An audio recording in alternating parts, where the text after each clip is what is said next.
जय श्री कृष्णा। प्रिय दर्शकों, आप सभी का स्वागत है हमारे इस YouTube चैनल पर।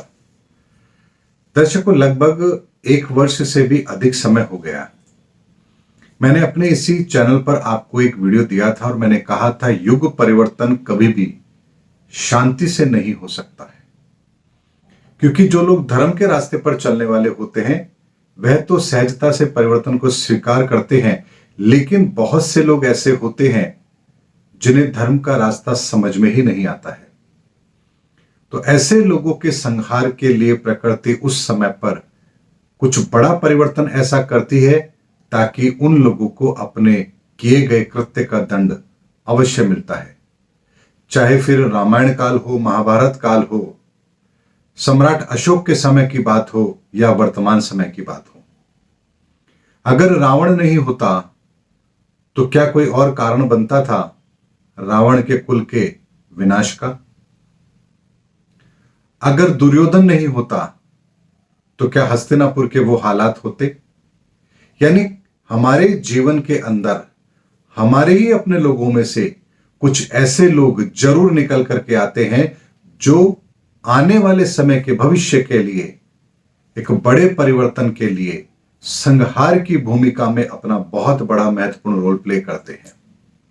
आप यूं कह सकते हैं कि कुदरत उन्हें चुनती है किसी बड़े परिवर्तन के लिए, लेकिन वो लोग अधर्म के रास्ते पर होते हैं और उन्हीं की वजह से वो परिवर्तन होता भी है। वर्तमान की यदि मैं बात करूं तो आप सूडान के अंदर देख रहे हैं किस तरह की स्थिति है। युद्ध लगातार चल रहे हैं। शायद ही ऐसा कोई दिन होगा जिस दिन किसी एक देश ने किसी दूसरे देश पर आक्रमण न किया हो। इतना लंबा समय हो गया है, रशिया यूक्रेन का भी युद्ध चल रहा है और उस युद्ध के अंदर भी बाकी देश अपनी अपनी आहुतियां जरूर दे रहे हैं।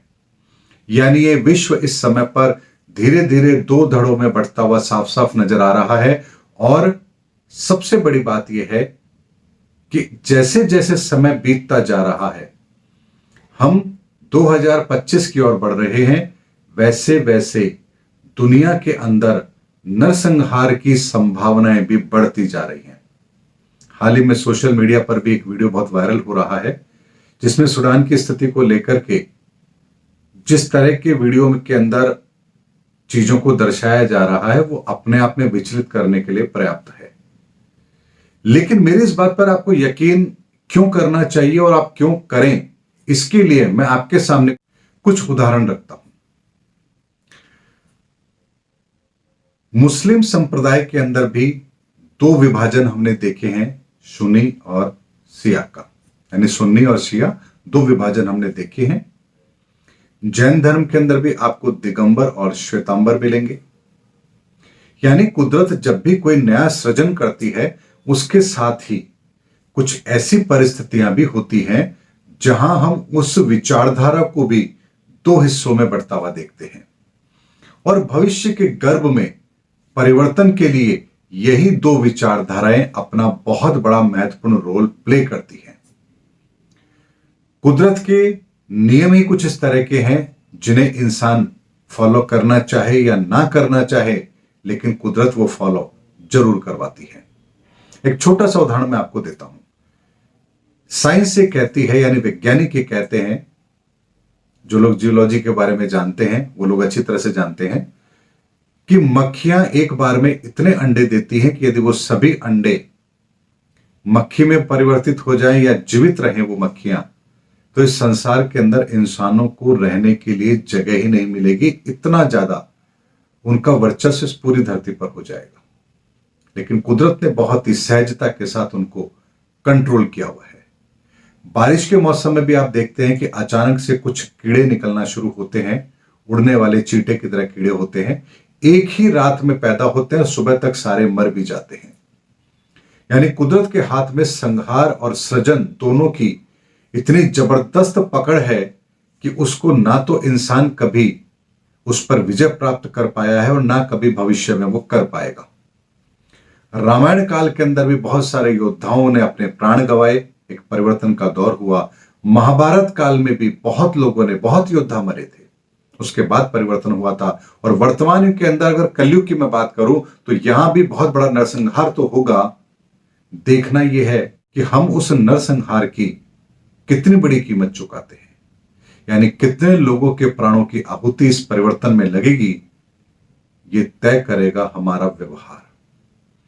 हम जितनी आत्मीयता के साथ, जितनी इंसानियत के साथ, जितने धर्म के रास्ते पर चलते हुए इस समय पर अपने निर्णय लेंगे, नरसंहार उतना ही कम होगा।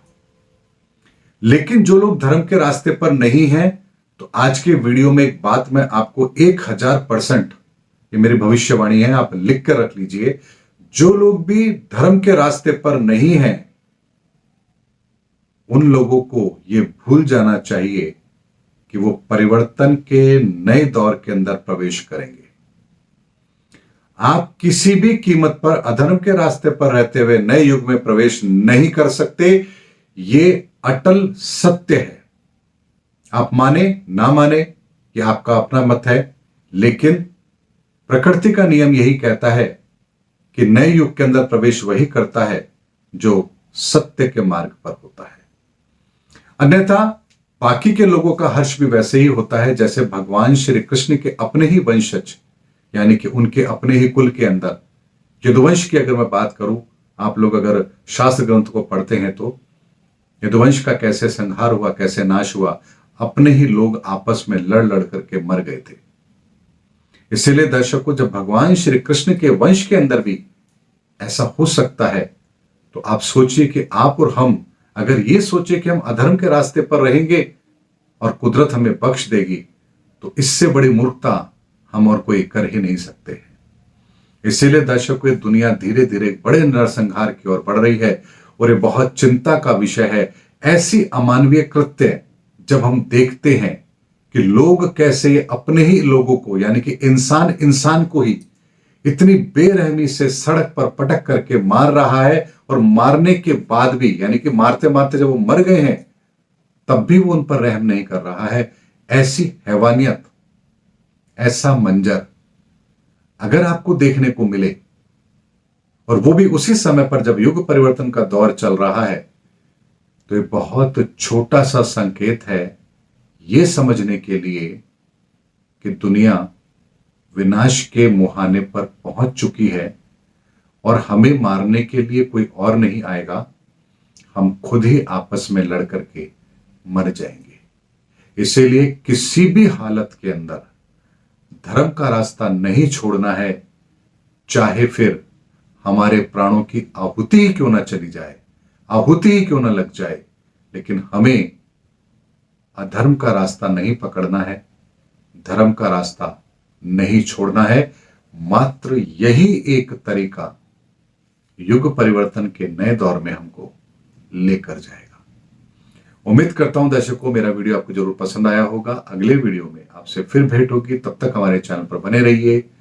जय हिंद, जय भारत।